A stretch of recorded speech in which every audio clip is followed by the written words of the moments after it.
Today we will have Roya Akhavan speaking about Peace for Our Planet, a New Approach, and she will be providing material partly from her book. She lives outside of Minneapolis in Maple Grove. She currently serves as a professor and director of graduate studies at the Department of Mass Communications at St. Cloud State University, not too far from Minneapolis.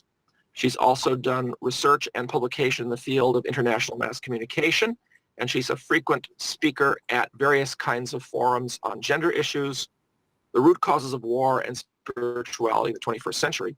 Much of this is the result of her books, and her most recent book is called Peace for Our Planet, a New Approach, that came out just in 2017, and we will be hearing material from that book today. She has lived in 4 different cultures: Persian, Japanese, American, and Chinese.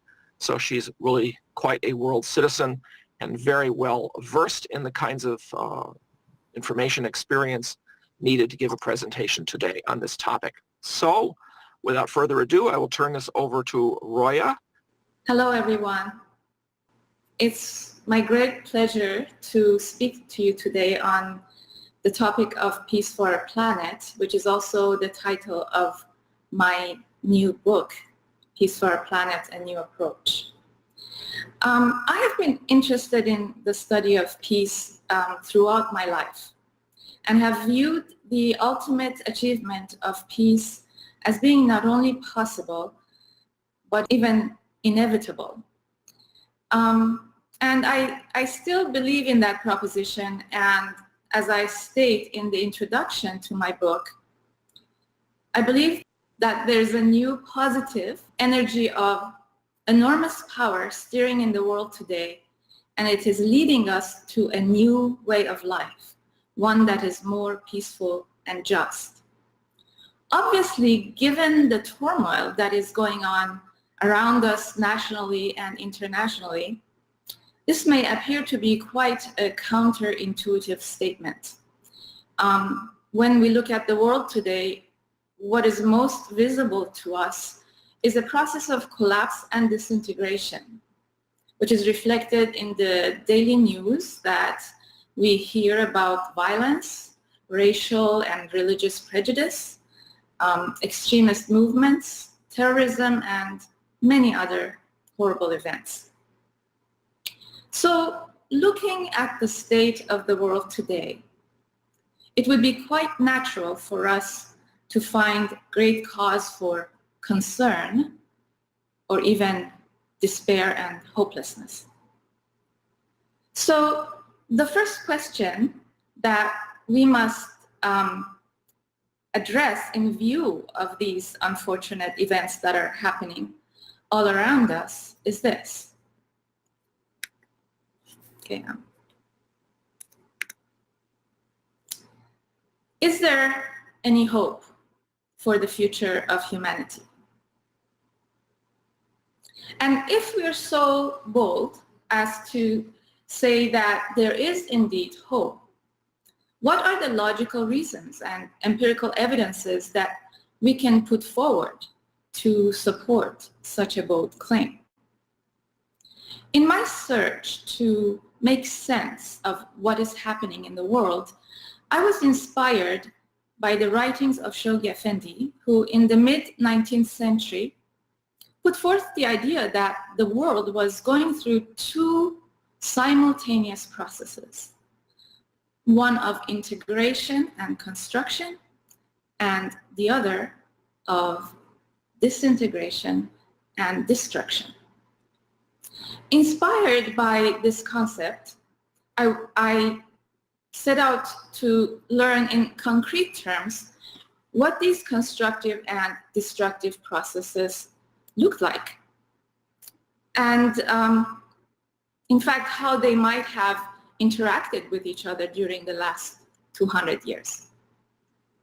In the short time that we have today, I would like to touch on 2 of the primary theses of my book in very broad strokes, and then to present a few pieces of empirical evidence that could help us gain insights into them. So,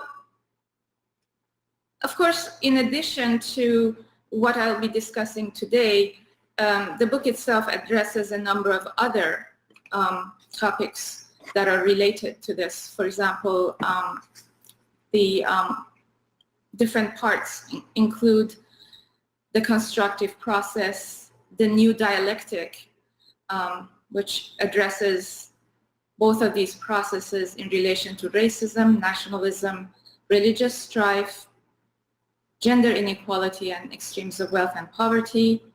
Part 3 looks at terrorism as a case study. Part 4 covers ineffective approaches to peacekeeping and security. And finally, part 5 is about facilitating the constructive process. But today, I'm going to focus primarily on 2 major themes that have been developed in the first chapter.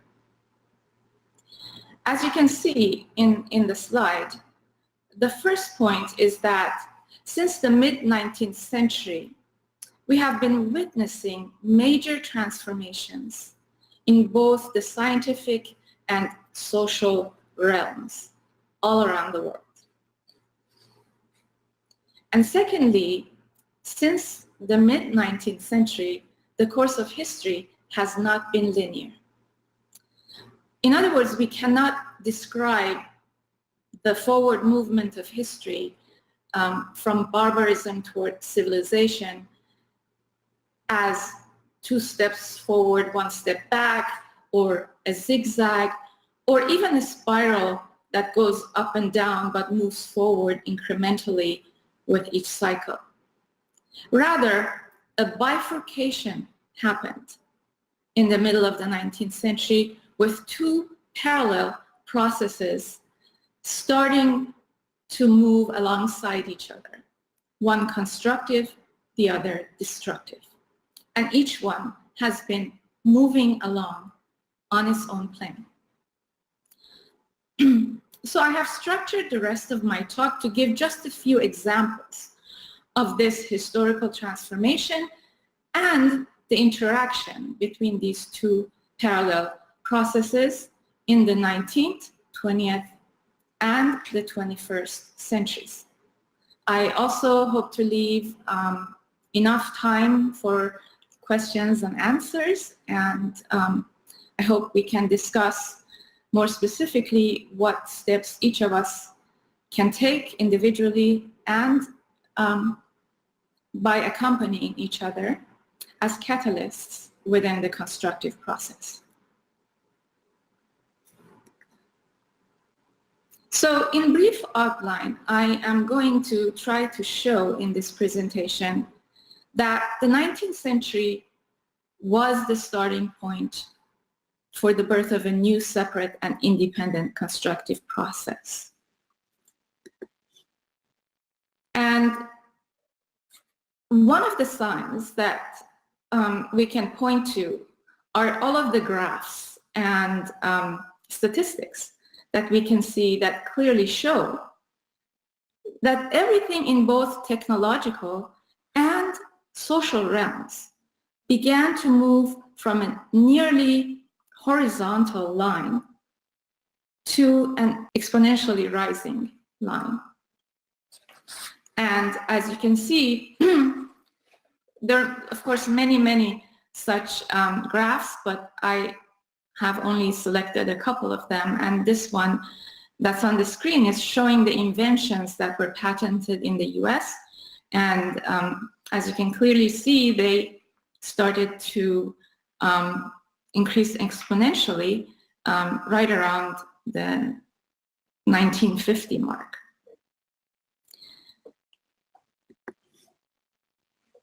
Of course, also, again, just to show a related exponential rise, here's how fast data moves around the world, starting in the 19th century and gaining momentum in the 20th century and beyond. And of course, this transformation didn't just happen in the technological arenas. It also happened in the social arenas.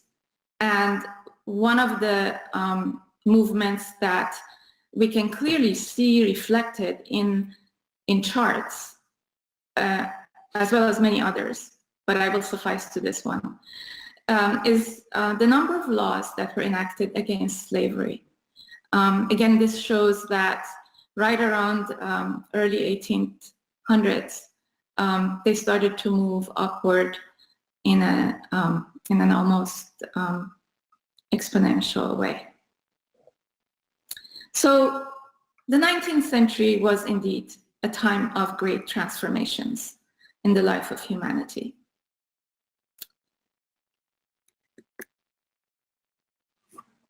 The 20th century was a time when major destructive events such as the First and Second World Wars and all of the turmoil that humanity went through as a result of those destructive events led to a number of constructive movements, and that included the establishment of the first regional and international collaborative systems in the world. And of course, the 21st century in which we live today is a time when the constructive process and the collective global consciousness that it has given birth to have shed a bright light on the hideousness of the destructive and outworn mindsets of the past and have challenged and delegitimized their existence. In response, these outworn mindsets, including racism, nationalism, religious strife, gender inequality, and economic inequity, have resurfaced in the most extremist form in a last stand. So what we are witnessing today, in other words, is the last flame of a dying fire. It still has the potential to cause great suffering and destruction, but it is nevertheless going through its death pangs. And so this is the outline of the new dialectic of history that I briefly mentioned earlier, which we are witnessing and experiencing all around us today.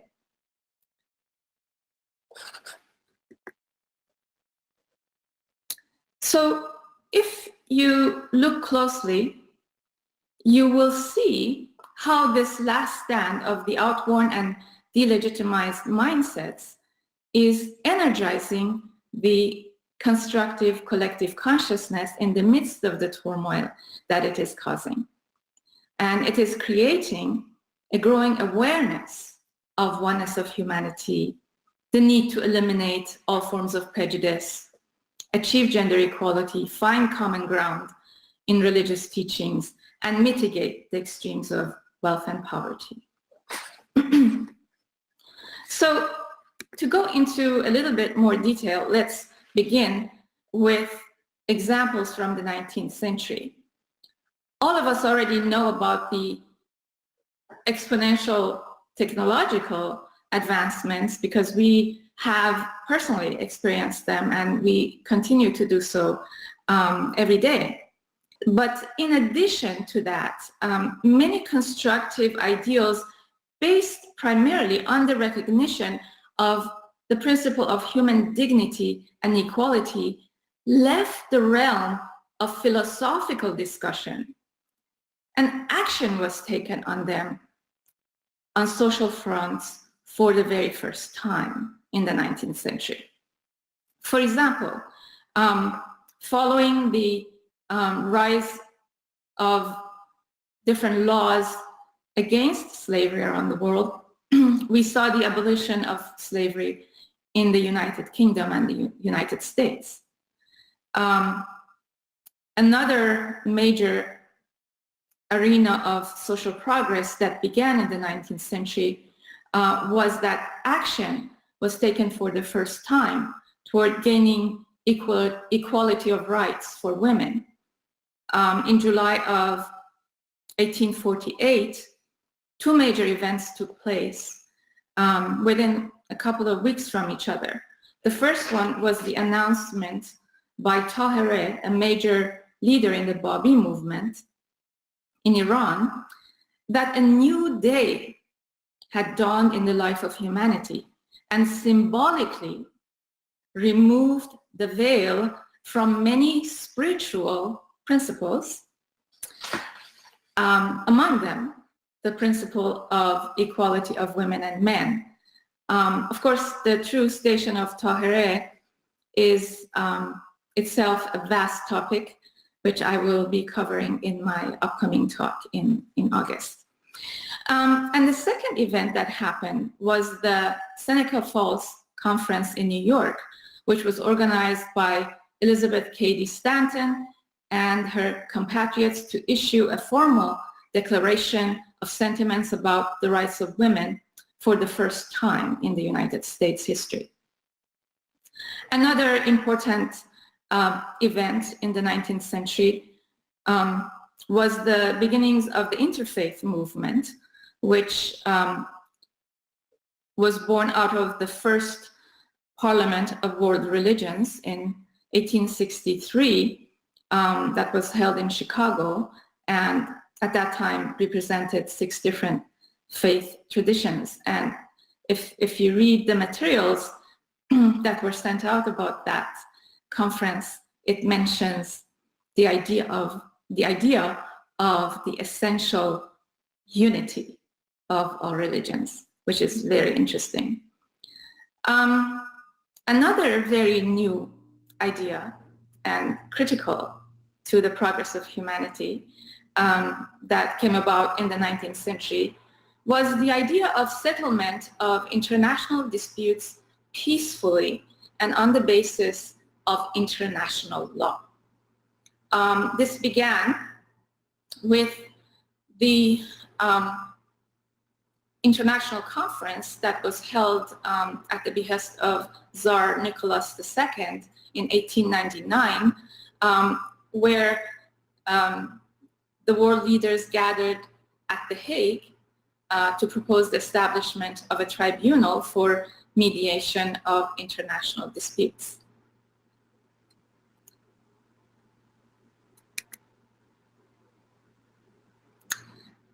And then in the 20th century, of course, we had those very horrific events, destructive events that took place.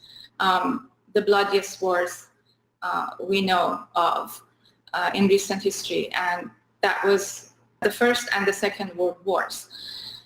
So energized by the horrors of the First World War, we had the formation of the League of Nations in 1920, which of course fell apart after a couple of years, but it really established this, or took at least further the idea that was introduced in 1899 about international collaboration to resolve disputes.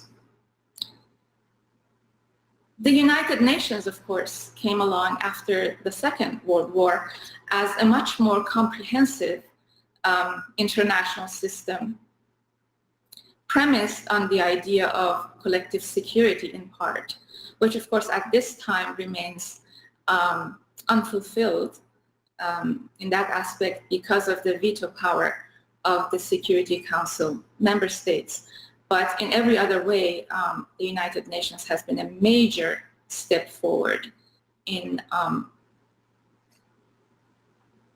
terms of international collaboration in a formal and organized way among nations. We also had the Universal Declaration of Human Rights in 1948, which formalized the recognition of all of the constructive principles about human dignity and equality that had previously been taken action on. An end to colonialization also happened in the mid-20th century. The process started after the Second World War in 1945, and by the 1960s, almost all of the colonies had gained political independence. The world also witnessed the peaceful rise of China after the death of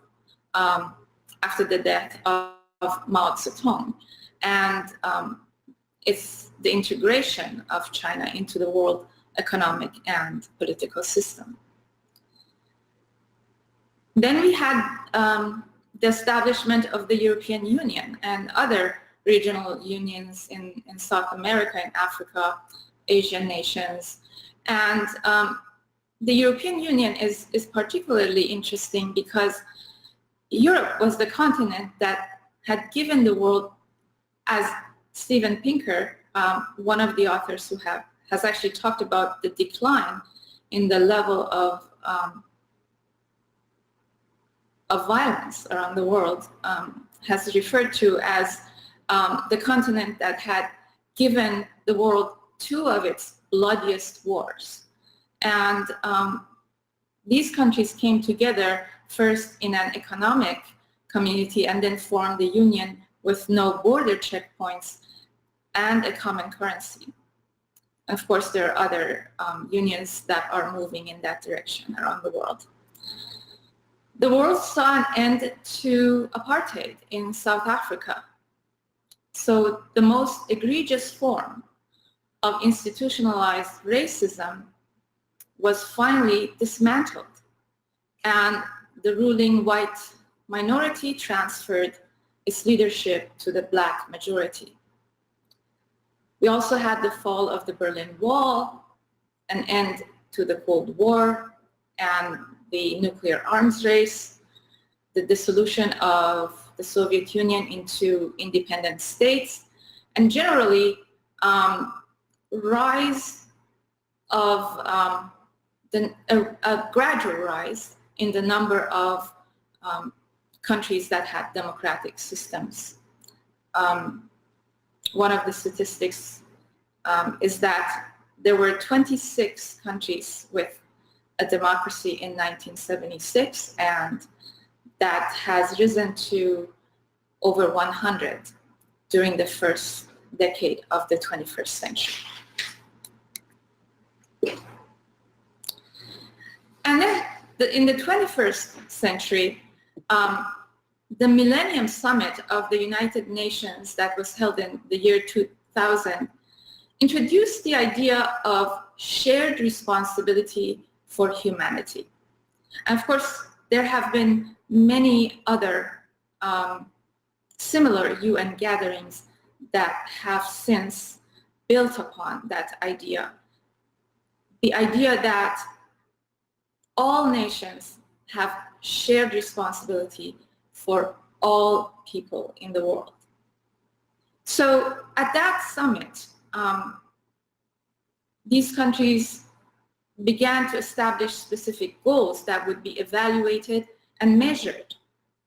And of course, these include eliminating extreme poverty and many other goals. And that's too much detail. I will not get into that right now, but that was a really major move forward. And then in the business arena, we had the rise of the concept of moral capitalism. So this is very much a 21st century idea. The idea that moral capital is just as important as financial capital. Stakeholders are just as important as shareholders. So today we have concepts like profit sharing, flex time, and other employee-friendly policies and practices. Though they're not as widespread as we would like to see them, this is completely an innovative idea that has been taking place in this century. And of course, we can add to that social responsibility and environmentally sustainable practices by business. Another very important step forward has been the empowerment of the World Court and International Criminal Court to enforce international law and prosecute defendants for crimes against humanity. And then the World Parliament of Religions has gained great momentum since it first started in 1863. And in 2015, which was the last one held in Utah, it features representatives from 50 different faith traditions. And the conference committed itself to taking collaborative actions to promote a more unified and peaceful world. The Paris Climate Accord is, of course, another example, with 196 nations, which means all sovereign nations of the world, being signatories to that accord, of course, despite the recent withdrawal by the US. Perhaps the most important of all is the rise of the new generation. In the United States, we refer to them as the millennial generation, who consider themselves as world citizens, and they have enormous impact on business practices and other areas of policy. They demand social responsibility, ecological sustainability, and they do not stand for sexual harassment or any other discriminatory practice that used to be something that could go on for years without even being heard from. And not to be outdone by this younger generation, also a new breed of older billionaires around the world who are committing to give away 50% of their wealth for the betterment of the world. And of course, I'm sure you have heard of Bill and Melinda Gates and Warren Buffett and their pledge that has been joined by 150 other billionaires around the world.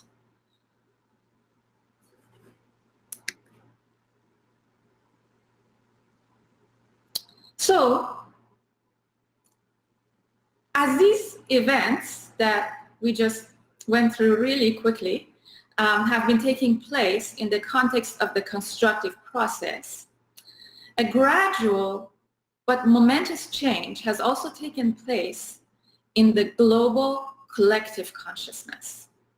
So racism, nationalism, religious strife, gender inequality, and extremes of wealth and poverty, which we know are also the root causes of war, and which had defined human life for millennia as legitimate and defensible, have now been delegitimized. They continue to exist, but they can no longer be defended. So as a result, those groups that were privileged on the basis of these outworn mindsets now stand to lose their privileges. And they are taking a last stand.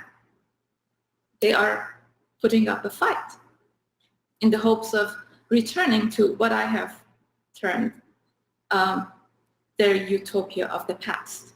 So if you look around the world, extremist movements, whether they are something like ISIS, dreaming of a returning to the days of the caliphate, ruling much of the world, or the so-called populist movements, which in other words are nationalist or even white supremacist movements that have spread around in Western countries, and many other similar things. For example, the exit by Britain from the European Union, the so-called Brexit, was a result of such a nationalist movement and so on. So these are signs of a last stand, but in the context of what the interaction between the constructive and destructive processes across the span of the past 200 years suggests they are doomed to failure. In fact, since my book's publication in January of last year, there have been many more examples of these, what I can call last flames. So I had last stand, now we can also say last flame of a dying fire. And it is astonishing to see the extent to which these attempts at reviving and normalizing delegitimized mindsets, including sexism, racism, and nationalism, have met with the contempt of vast numbers of people. In particular, these efforts, this last stand, is energizing the socially connected and globally minded younger generation, who also exercise a direct and visible influence on corporate decisions in their position as powerful consumers. And again, there are many examples that I'm sure you have seen in the recent months. So we can already see very clearly that despite the unfortunate turmoil and suffering that this last stand is causing, it will ultimately be unsuccessful.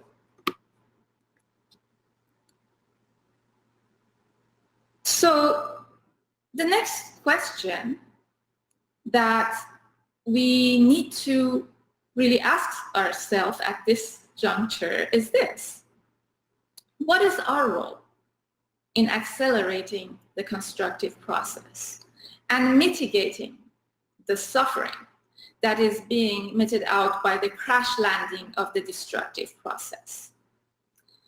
Obviously, we cannot assist in this process by fighting against anyone or anything.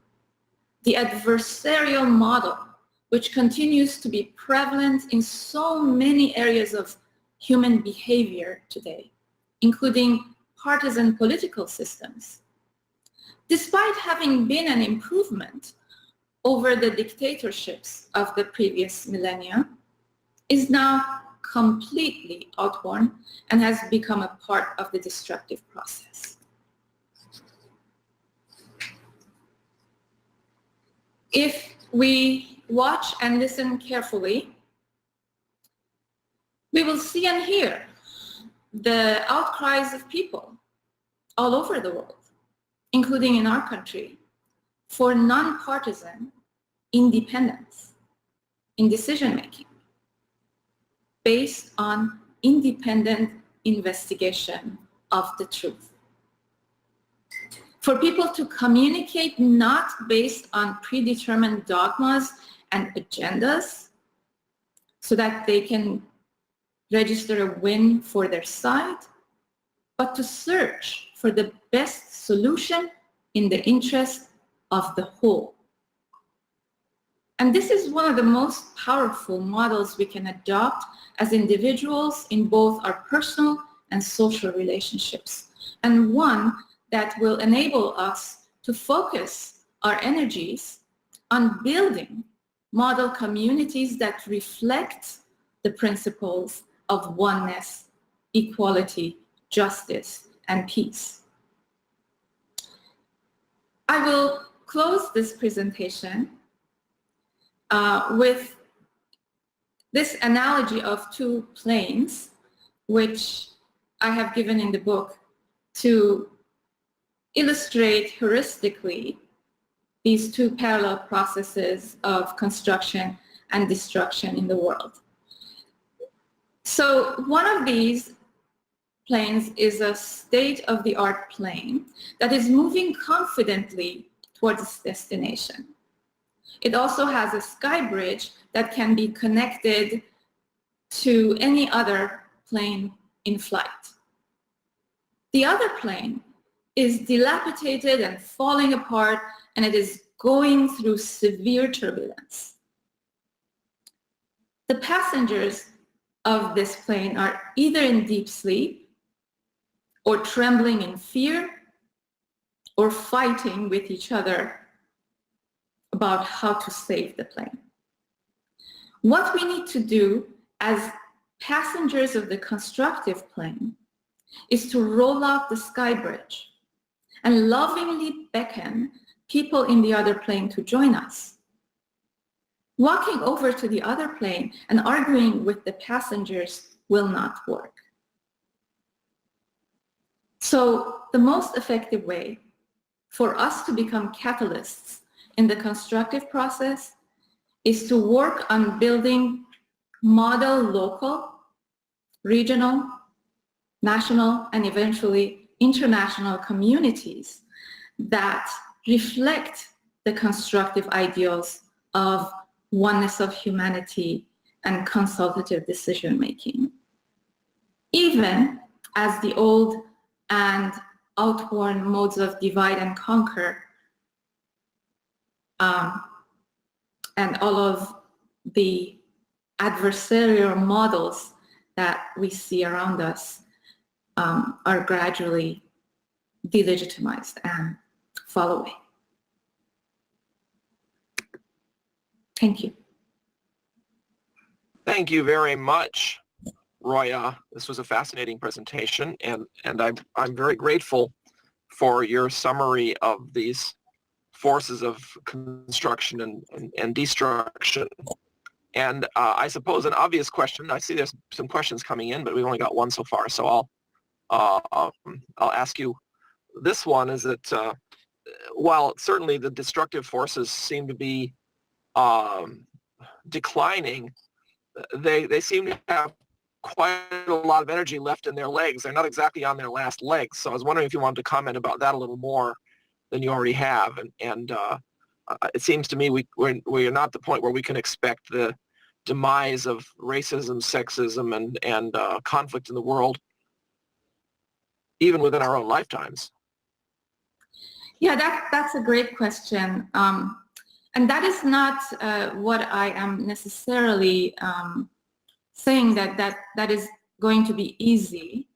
What the perspective that I am hoping to provide here is that we can be empowered with the knowledge that the constructive process that began in the mid-19th century and can be empirically demonstrated has never been stopped, and it has never been turned back. So it has moved forward on its own plane, unhindered. This presentation and the book and everything that I'm saying does not in any way deny what is going on still in the destructive plane. However, we have reached a very important point in this process, which is the things that have upheld the destructive behaviors and systems have now been delegitimized. It doesn't mean that they do not happen.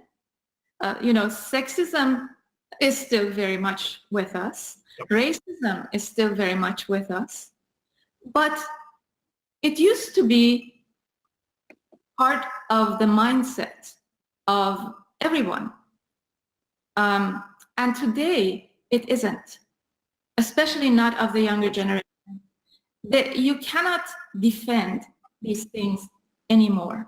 And this is a very, very important time in history. So with that knowledge and with the context of why it is so, I think we can be much more empowered to work as constructive catalysts, because if we have the knowledge and the hope, then we can find solutions much better than losing ourselves in the bewilderment that all of these negative things can create. Janine asks, this makes a lot of sense to me. The constructive process makes so much sense to me, but many people, not necessarily antagonistic people, but people who want a better world are unwilling or unable to embrace this model. What obstacles do you see to folks preventing them from embracing this model?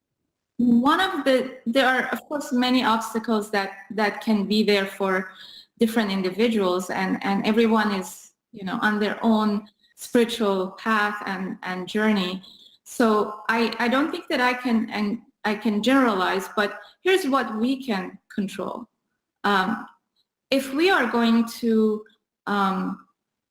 share these ideas with other people, it is very important to make sure that we use the constructive model of, I mentioned lovingly beckoning. So it helps if we are loving and we listen and we establish a consultative and mutually understanding conversation about these things with other people who are interested at least in engaging in this. I'm an educator. I teach university, and I'm constantly trying to do that in my classes in terms of, because everything, for example, in mass communication relates to stereotyping and how that shapes people's minds. And that is stereotyping, prejudice is something that is very, very strong in the way that we move in the world today. And so in order to get rid of those things, we need to, first of all, eliminate our own prejudices by actually going beyond our comfort zone. And in independent investigation of the truth it's not an abstract, it can be an abstract idea, but part of it is get to know the people that you're making assumptions about. Them, engage them as human beings who are also looking for something better.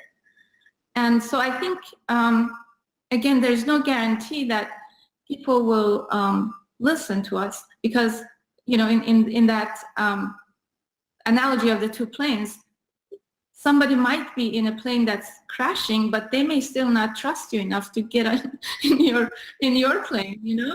So it's not that easy, but we can try, and we need to develop our own processes and what I was talking about in terms of showing what a model community looks like.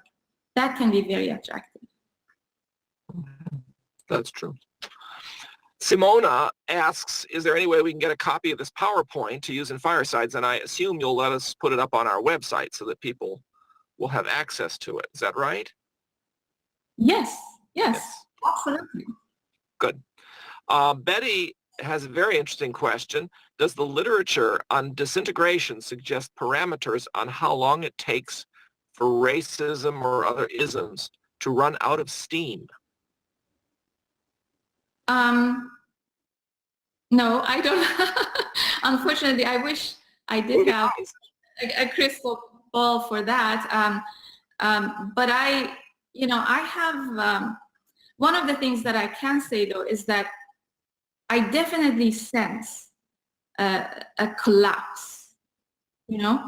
There's some people have talked about it as like a tilting point, or other people, whether they're Baha'is or mostly not Baha'is, are referring to this. That I remember Oprah Winfrey's talk.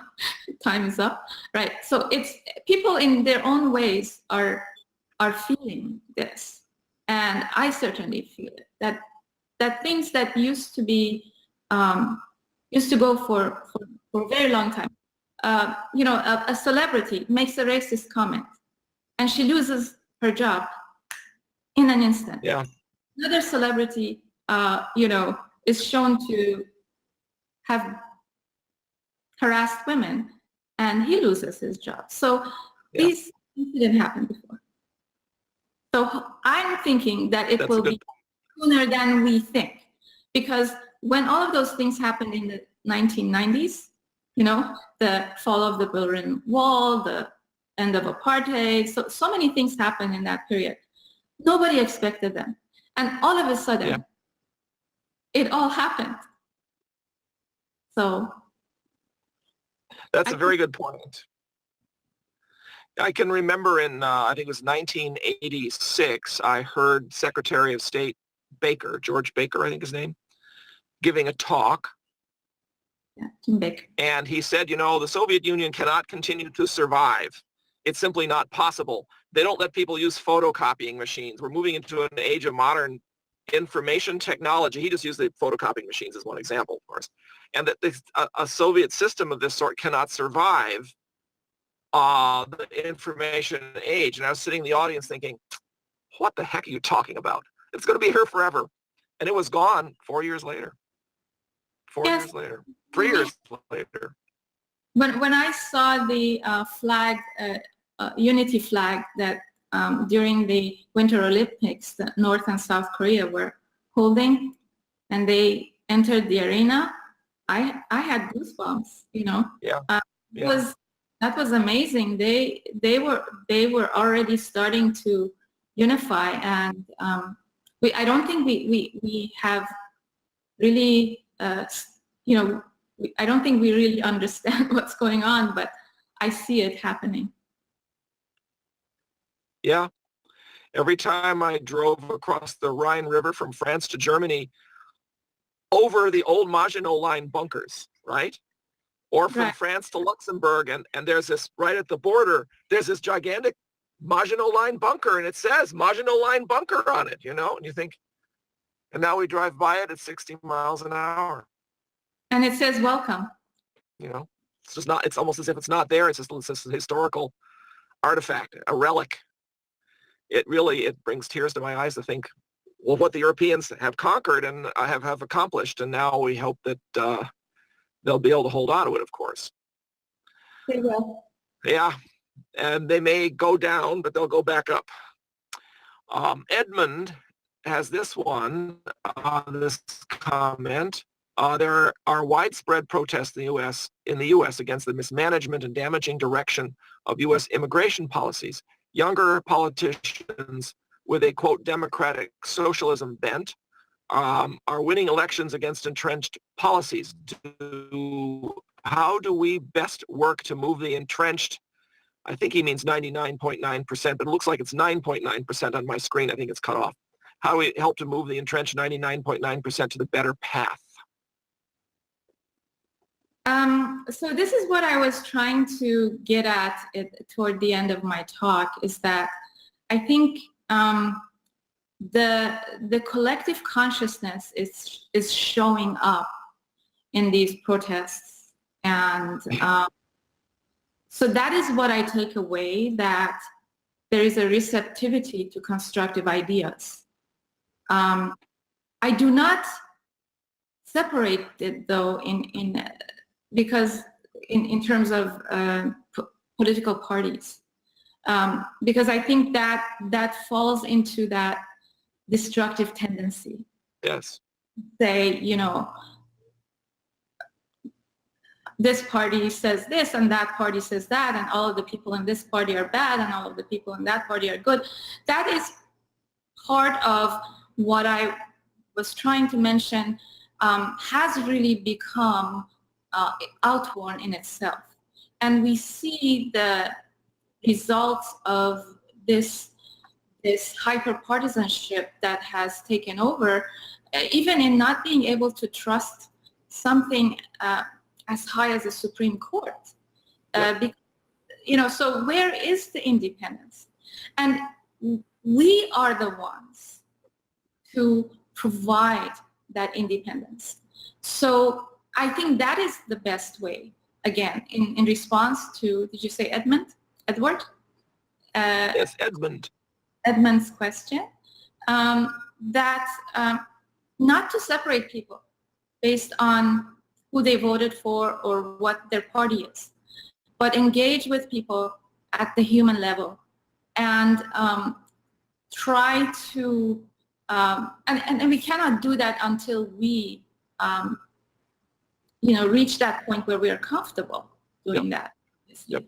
And so I see this happening, for example, with my students. I have students who come from, backgrounds of their parents voted for different parties and so on.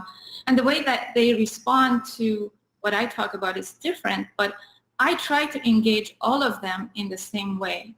And then I see in many of them, unless they're just, too entrenched in how they've been brought up, which is possible, that they change. They say, oh, my eyes have been opened. Why did I not think of this before? And I've had people. So I think this is possible. I think we need to take the constructive approach in everything that we do. And that is what will give us a solution. Yeah. Bobby has this comment. It's sort of partly it's a thank you, but it's a while it is painful to hear, I agree. While it's painful to hear, it forces us to listen and hear where the need exists. I just read where a church is training their parishioners to reduce conflict rather than call the police. Maybe that is what we all need to do. Training in conflict negotiation and reduction. Thank you for sharing your insights with us. Thank you very much. It's been an honor. So that's that comment. And then I'm going to go down a little bit here. Shahla says, I agree that the last stand is quite forceful, especially with the abuse of the information and communication systems. Even the new breed of billionaires abusing the tax system and keeping complete control over their contributions and many other examples. So any comment? Yeah, I agree that we have not reached the point that we really do need to reach, which is, the ideal is for complete truthfulness, trustworthiness, and purity of motive that is not hypocritical in every action that we do. Yes. And that should be something that we all strive for. And hopefully we will see that in others also who, do things. So, yeah, I agree. Yeah, I've found with the increased polarization in the last few years, being involved in interfaith organizations is rather interesting because people often express political positions, though they generally aren't too vociferous because most interfaith organizations are supposed to be non-political. And so I've been trying to remind people we need to stick to principles. What are the principles? What are the ethical principles that are the concern of all of us? And how do we help maintain and strengthen those ethical principles? And that seems to have been very helpful for the group to not focus on personalities, not focus on parties, not focus on specific individuals or specific political leaders, but to look at the general situation of what are the ethical principles that have to be strengthened and maintained in our country. Yeah, and one of the viewers mentioned the conflict resolution, and I wanted to mention that connects with the comment that you made, because the only way that you can resolve conflict usually is to stop blaming the parties to the conflict and then establish a common ground based on principles that they agree on. And, basically, rising, almost like going one step, looking from things from a higher perspective and taking the parties there. So I think that's really, really important. And that's a dire need right now. And I refer to it as independence. Yeah, I think that's true. I think that's a good point. I don't see any more questions right now, so we'll see whether we get some more. But clearly your talk generated a lot of good discussion, and that's really good. Oh, here's one. We do have two more actually here. Shoghi Effendi's discussion of the need for rectitude of conduct, a chaste and holy life, and freedom from prejudice, these are from, of course, the Advent of Divine Justice, is more and more important in this transitional age and necessary for success in all our plans. That was a comment by Betty, who was teaching our Advent of Divine Justice course that just ended, in fact. I completely agree, Betty. Yeah, that's, I think Advent of Divine Justice really is, you can underline it as being really incredibly relevant right now in terms of the spiritual prerequisites, the ethical prerequisites for building a community properly and building a society properly. You really can't do much better than rectitude of conduct, a chaste and holy life, and freedom from prejudice as three major areas. And clearly, these are areas that we see our own society really badly in need of guidance and of example, even, unfortunately.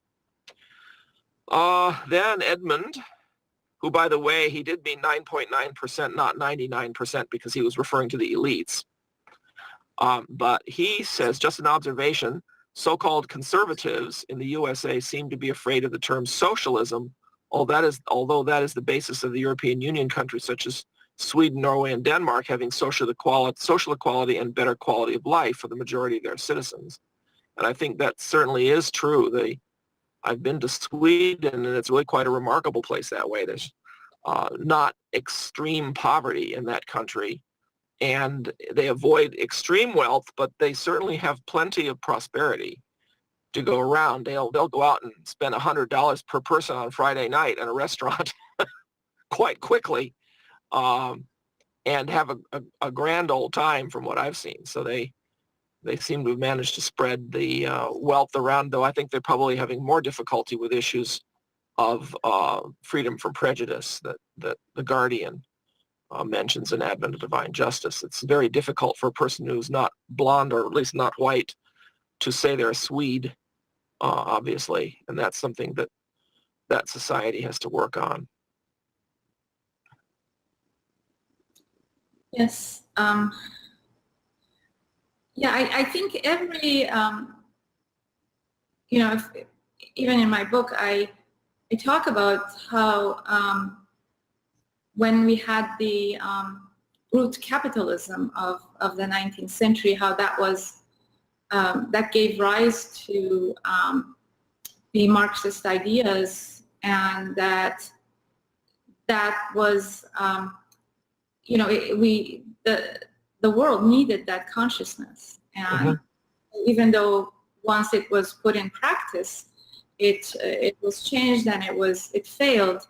But to the extent that certain countries have adopted some of that consciousness in a productive way, right, that can be useful. But again, I avoid labels and generalizations because that is where our problem is. Socialism, conservatives, absolutely, progressives, so that's one of the things that we really need to go beyond in terms of organizing our thinking, and that's one of the things that I'm working on with this book and other things. Yeah. Very good, very good. Well, I don't see any other questions. We seem to have reached the end of the discussion that way. Perhaps I will mention some upcoming programs, and if we get a few more questions, we can turn to them afterwards.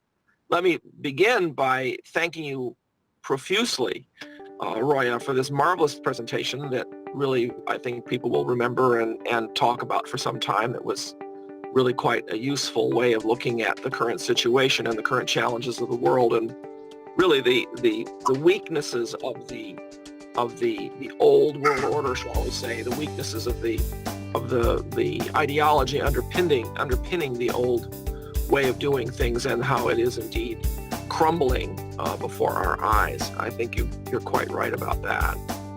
Thank you.